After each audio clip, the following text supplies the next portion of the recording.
we had Seth Greenberg on 2 weeks ago, and he noted that the SEC depth is real, and he emphasized real. You know, I don't think the league's ever been as bad as some of the pundits have painted, but it's markedly better. Does that change the game planning from a coach's perspective? Do you have to spend more time? Do you have to look at different facets in how you attack? No, Ken, it doesn't change the way you play. It just makes it more of a grind. Because, you know, I agree. You can get to the top of our league, and you might be able to pick a couple of teams and place them up at the top. But you get past 2 or 3 teams, and the difference between the 14th team and the 4th or 5th place team is not much. Now, that's 10 teams in that area. 10 teams that could finish between 4th and 14th.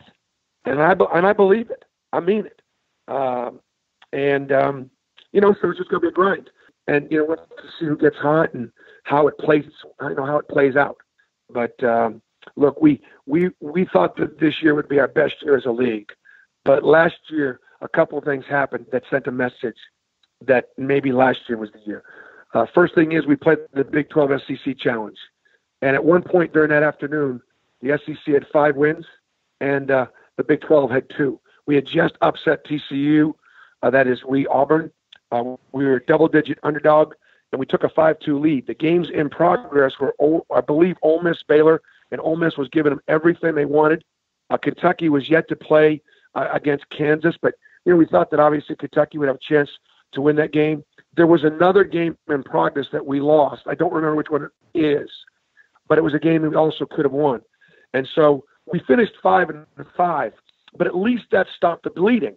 The perception was that the Big 12 would dominate us in that tournament. The second thing that happened was obviously we got 3 teams into the Elite Eight.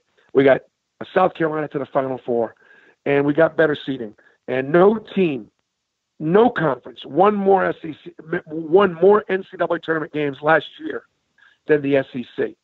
So the SEC, you could almost say, while we didn't dominate the tournament, we had the best year of any conference in the NCAA tournament last year. This year we're going to be better, and 24 of the top 100 players out of high school are in the SEC. 24 out of ESPN's top 100 are going to be in the SEC this year. The league's going to be even better.